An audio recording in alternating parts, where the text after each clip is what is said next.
आपको इसका लेग दिखता है, और उस साइड से देखेंगे तो कुछ इस प्रकार से रहेगा। ये दोनों अपने आप में स्पार्क कर लेता है और इधर से आने वाली वोल्टेज को इधर से कंटिन्यूटी निकाल देता है। यहाँ से जो हमारा प्यूरिफाई नहीं हो पाता है फ्रीक्वेंसी, उसके लिए यहाँ पे यूज किया जाता है कॉइल को। इस कॉइल से होते हुए गुजर के और यहाँ से फिर आउट होकर के ये इन हो जाएगा ब्रिज रेक्टिफायर में, और एसी लिखा होता है, उस दोनों पिनों में एसी इनपुट कराया जाता है।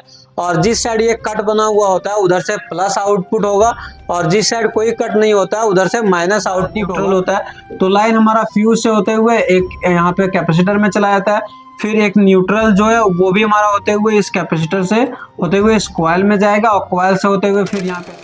आज के इस वीडियो में हम आपको दिखाने वाले हैं कि जो हमारे टीवी या स्मार्ट टीवी होते हैं उसके ईएमआई सेक्शन, जो पावर सप्लाई होते हैं उसके ईएमआई सेक्शन में कितने सारे प्रकार के कंपोनेंट लगे होते हैं और उसके ट्रेसिंग आप कैसे कर सकते हैं।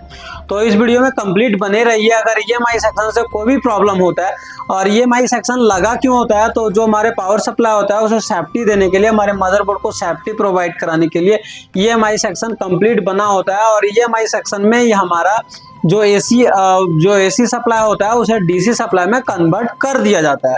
तो चलिए, अभी हमारे पास एक डायग्राम आपको दिख रहा होगा, और ये डायग्राम में आपको काफी ग्राफिक में सारे कंपोनेंट को लगाया गया है ताकि आपको काफी अच्छे तरीके से ये समझ में आ सके। जो भी हमारे मदरबोर्ड में इंस्टॉल होता है, जैसे कि ये मदरबोर्ड दिख रहा है, इसमें जो भी हमारे ईएमआई सेक्शन में जो भी कंपोनेंट लगे हुए होते हैं उसी प्रकार से इसे कंपोनेंट को यहाँ पे लगाया गया है ताकि आप इसे इजी तरीके से समझ सकें। अगर आप मदरबोर्ड को देखते हैं तो कुछ इस प्रकार से आपको मदरबोर्ड देखने को मिलता है। यहाँ पे इस तरह से मदरबोर्ड देखने को मिलता है। यहाँ पे हमारा दो इनपुट होता है, एक हमारा लाइन होता है, एक न्यूट्रल होता है, और ये किस प्रकार से हो करके ये जो हमारे कैपेसिटर दिख रहे हैं यहाँ तक कैसे डीसी बनता है। तो डीसी बनने का जो कंप्लीट प्रोसेस होता है वो इस वीडियो में रहेगा, जो हमारे ईएमआई सेक्शन में हो जाता है कंप्लीट। तो चलिए, इस वीडियो में कंप्लीट बने रहिए। अब हम आपको दिखा दें कि ये कंप्लीट प्रोसेस होता कैसे है, और अगर यहाँ पे प्रॉब्लम आ जाता है तो क्या क्या प्रॉब्लम आएगा, और शॉर्टकट में हम इसे कैसे चेक कर पाएंगे। क्या कंपोनेंट होता है, कैसे इसे रिपेयर कर सकते हैं, क्या कंपोनेंट रिप्लेस करना होता है, तो कंप्लीट इस वीडियो में आपको देखने को मिलेगा। अब देखिए, हमारा डायग्राम का जो शुरुआत होता है वो यहाँ से स्टार्ट होता है। ये हमारा लाइन है और ये हमारा न्यूट्रल है, दोनों एक लाइन है एक न्यूट्रल, फेज न्यूट्रल। अब जो हमारा लाइन होता है इससे हमारा एक सबसे पहले फ्यूज लगा होता है।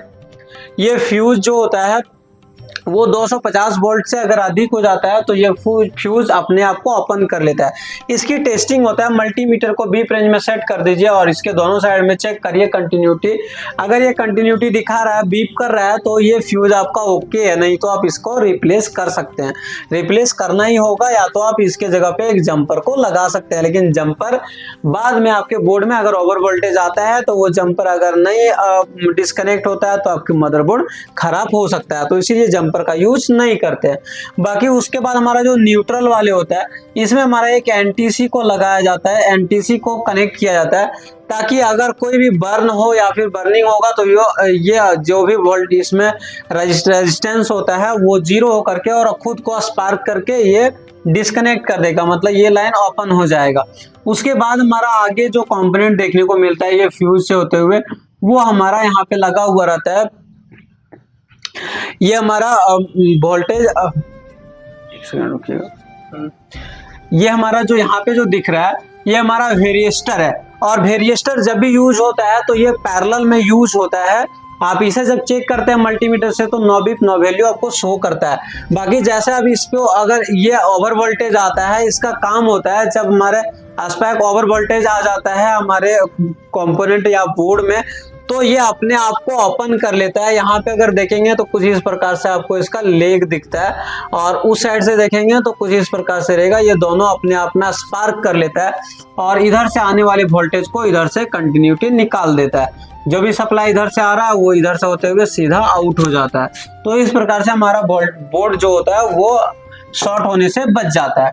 फिर आगे अगर कोई कंपोनेंट देखें तो यहाँ पे एक स्पाइक रजिस्टर को यूज किया जाता है, जो ओवर वोल्टेज आएगा तो ये भी अपने आप को ओपन कर लेगा।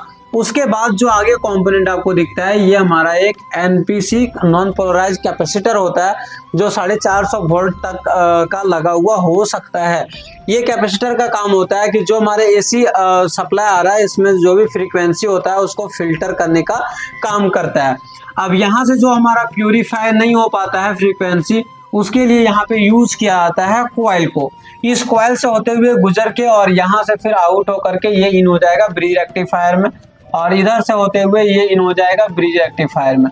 ब्रिज रेक्टिफायर की अगर टेस्टिंग की बात करें तो ब्रिज रेक्टिफायर की टेस्टिंग होता है AC to AC no value no beep, AC to DC no value one side value other side no value, DC to DC one side value other side no value, इसकी testing होता है। अगर testing करने की बात करें और भी यहाँ पे हमारे कैपेसिटर है, इसकी टेस्टिंग करने की बात करें तो इसमें नो वैल्यू नो बीप करता है, तो ये हमारा कैपेसिटर ओके होता है। कॉइल की बात करें तो एक पिन यहाँ रखेंगे, एक पिन दूसरे साइड, तो बीप करना चाहिए, एक यहाँ रखेंगे, एक यहाँ रखेंगे, तो ये बीप करना चाहिए, तो कॉइल हमारा ओके होता है। फिर ब्रिज रेक्टिफायर की बात करें तो आप ब्रिज रेक्टिफायर में अगर आप यहाँ पे दिख रहा होगा आपको तो काफी अच्छे प्रकार से, तो यहाँ पे देखिए एक ये कट बना हुआ होता है, अगर इस प्रकार के ब्रिज रेक्टिफायर यूज हुआ है तो, नहीं तो ब्रिज रेक्टिफायर कुछ इस प्रकार के भी लगे हुए हो सकते हैं। एक ये डायोड हो गया, यहाँ पे 4 डायोड का यूज किया जाता है। फिर से यहाँ पे हमारा इस प्रकार से डायोड का यूज किया जाता है, और एक यहाँ पे ऐसे इसमें क्या किया जाता है, ये दोनों को आपस में जोड़ दिया जाता है और ये दोनों को आपस में जोड़ दिया जाता है। एक से हमारा पॉजिटिव निकलेगा, इसमें से कुछ करेक्शन होगा तो हम इसको हटा देते हैं, ये दोनों आपस में जुड़ेगा और ये दोनों, तो एक बार हम इसे हटा करके ये दोनों हमारा जुड़ जाएगा। तो 2 से हमारा एक से पॉजिटिव निकलेगा, एक से यहाँ से प्लस निकलेगा और एक से हमारा माइनस निकलेगा। तो इस प्रकार के भी 4 डायोड अगर आपको कहीं पे देखने को मिलता है, ये 4 डायोड अगर इस प्रकार से देखने को मिलता है तो ये भी हमारा ब्रिज रेक्टिफायर ही होता है। तो चलिए अगर हम इसकी टेस्टिंग की बात करें तो दोनों के लिए सेम ही होता है। इस ब्रिज रेक्टिफायर में जहाँ पे AC लिखा होता है उस दोनों पिनों में AC इनपुट कराया जाता है, और जिस साइड ये कट बना हुआ होता है उधर से प्लस आउटपुट होगा, और जिस साइड कोई कट नहीं होता है उधर से माइनस आउटपुट होगा। और ये माइनस और जो ये प्लस निकल रहा है इस कैपेसिटर के अंदर इन करा दिया जाता है, इस कैपेसिटर में इन करा दिया जाता है। अगर ये कैपेसिटर खराब होता है तो हमारा वोल्टेज बूस्ट नहीं हो पाता है। यहाँ पे कितना वोल्टेज मिलेगा, तो 300 प्लस वोल्टेज यहाँ पे मिलना चाहिए। अगर इस कैपेसिटर पे आप चेक करेंगे ब्रिज रेक्टिफायर के बाद, अगर ये कैपेसिटर ओके होता है तो 300 प्लस वोल्टेज मिल रहा है तो हमारा EMI सेक्शन ओके होता है। अगर नहीं मिल रहा है तो ये कैपेसिटर खराब हो सकता है, कैपेसिटर ओपन हो जाता है या फिर लीकेज हो जाता है। इसकी टेस्टिंग होता है, इस कैपेसिटर की टेस्टिंग होता है। आप मल्टीमीटर बीप रेंज या 20 किलो ओम रेंज पे सेट करके अगर चेक करते हैं तो वैल्यू आ करके अगर चला जाता है तो पोलराइज कैपेसिटर हमारा ओके होता है। 300 वोल्ट अगर यहाँ पे मिल रहा है तो हमारा EMI सर्किट कंप्लीट ओके होता है। और EMI सर्किट में इतने ही कंपोनेंट का यूज किया जाता है। इस कंपोनेंट में अगर कोई भी कंपोनेंट हमारा खराब होता है तो उसे आप सिंगल कंपोनेंट होता है उसको रिप्लेस कर दीजिए, आपका बोर्ड फिर से ओके हो जाएगा। अब अगर हम बोर्ड की बात करें, बोर्ड में कैसे कनेक्शन किया हुआ होता है, तो देखिए यहाँ पे 2 इनपुट होता है, एक लाइन होता है और एक हमारा न्यूट्रल होता है। तो लाइन हमारा फ्यूज से होते हुए एक यहाँ पे कैपेसिटर में चला जाता है, फिर एक न्यूट्रल जो है वो भी हमारा होते हुए इस कैपेसिटर से होते हुए इस कॉइल में जाएगा, और कॉइल से होते हुए फिर यहाँ पे NTC लगाया, फिर यहाँ ब्रिज रेक्टिफायर, और ब्रिज रेक्टिफायर से होते हुए एक पॉजिटिव में और दूसरा हमारा नेगेटिव में स्टोर हो जाएगा। तो इस प्रकार से हमारे बोर्ड में भी इसका कनेक्शन किया हुआ होता है कंप्लीट। तो दोस्तों अगर आपके EMI सर्किट से रिलेटेड कोई भी प्रॉब्लम्स होता है आपके टीवी में तो आप उसे इस प्रकार से ट्रेसिंग करके उसे ठीक कर सकते हैं। ये था हमारा EMI सर्किट का कंप्लीट प्रोसेस, कैसे उसको ट्रैक चेक करेंगे कंप्लीट, आप इस डायग्राम को देख करके सिंपली आप चेक कर सकते हैं। अगर इससे रिलेटेड और भी कोई वीडियो चाहिए और भी कुछ क्वेश्चंस हो तो आप हमारे वीडियो के नीचे कमेंट छोड़ सकते हैं, आपके कमेंट के रिलेटेड जरूर वीडियो लाने का कोशिश करेंगे। दोस्तों अगर आप TV repairing, laptop repairing, mobile repairing ये सारे चीज़ कोर्स को करना चाहते हैं तो आप हमारे SMTC धनबाद को ज्वाइन कर सकते हैं।